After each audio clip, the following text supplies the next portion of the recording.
इस वक्त सीधा आगे बढ़ते हुए विज्ञान भवन का रुख कर लेते हैं। प्रधानमंत्री नरेंद्र मोदी वहां पर पहुंचे हुए हैं। अन्य सभी महानुभाव, देवी और सज्जनों, बीते वर्षों में मिनिस्ट्री ऑफ फाइनेंस और मिनिस्ट्री ऑफ कॉरपोरेट अफेयर्स उन्होंने अपने कार्य के द्वारा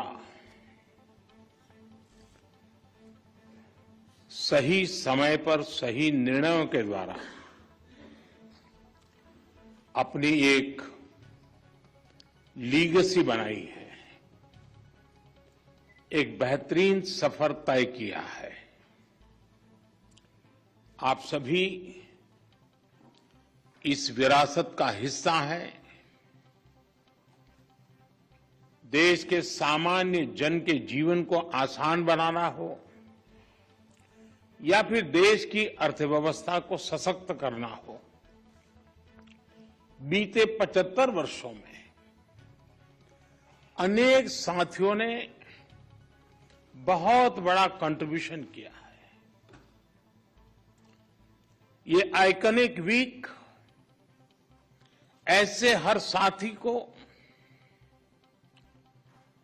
अतीत के ऐसे हर प्रयास को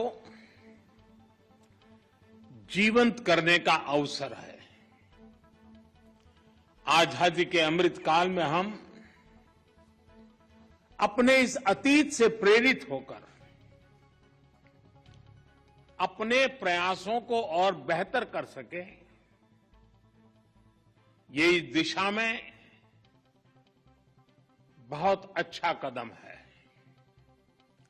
आज यहां रुपये की गौरवशाली यात्रा को भी दिखाया गया।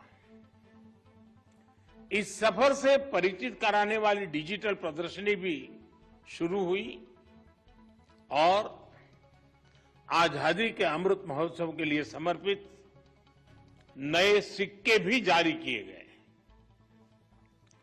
ये नए सिक्के देश के लोगों को निरंतर अमृत काल के लक्ष्य याद दिलाएंगे, उन्हें राष्ट्र के विकास में योगदान के लिए प्रेरित करेंगे।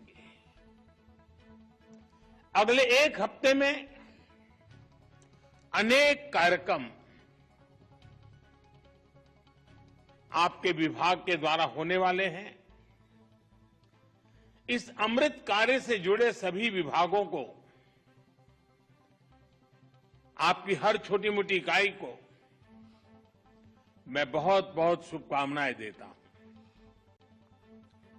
साथियों, आजादी का यह अमृत महोत्सव सिर्फ 75 वर्षों का उत्सव मात्र नहीं है, बल्कि आजादी के हमारे नायक नायिकाओं ने आजाद भारत के लिए जो सपने देखे थे, उन सपनों को सेलिब्रेट करना,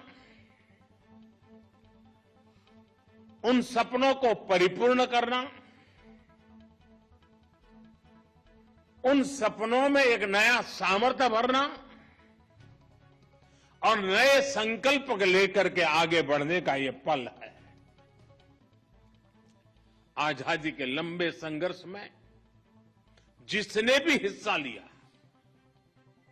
उसने इस आंदोलन में एक अलग डायमेंशन को जोड़ा, उसकी ऊर्जा बढ़ाई। किसी ने सत्याग्रह का रास्ता अपनाया, किसी ने अस्त्र शस्त्र का रास्ता चुना, किसी ने आस्था और अध्यात्म का रास्ता चुना, तो किसी ने इंटेलेक्चुअली आजादी की अलग को जगाने में अपनी कलम की ताकत का उपयोग किया। किसी ने कोर्ट कचहरी में मुकदमे लड़कर के देश की आजादी में एक नई ताकत भरने का प्रयास किया।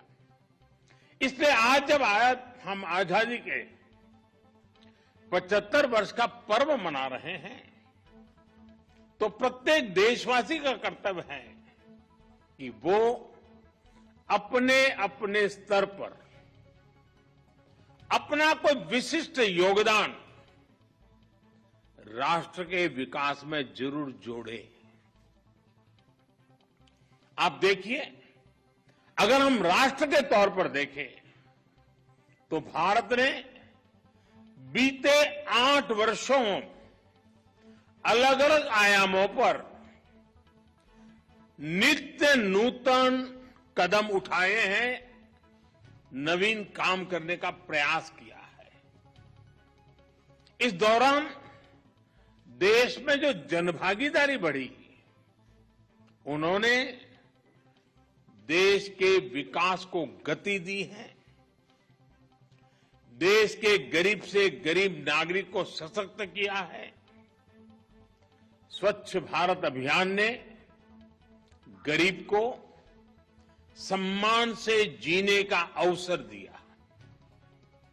पक्के घर, बिजली, गैस, पानी, मुफ्त इलाज जैसी सुविधाओं ने हमारे गरीब की गरिमा बढ़ाई, हमारे नागरिकों के आत्मविश्वास में एक नई ऊर्जा भर दी और साथ साथ सुविधा भी बढ़ाई। कोरोना काल में मुफ्त राशन की योजना ने 80 करोड़ से अधिक देशवासियों को भूख की आशंका से मुक्ति दिलाई।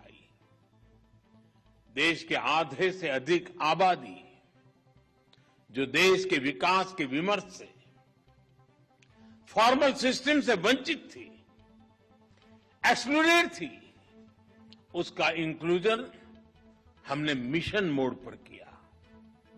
फाइनेंशियल इंक्लूजन का इतना बड़ा काम इतने कम समय में दुनिया में कहीं नहीं हुआ है।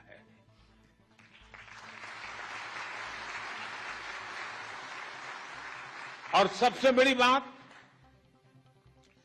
देश के लोगों में अभाव से बाहर निकलकर सपने देखने और सपनों को साकार करने का नया हौसला हमें देखने को मिला।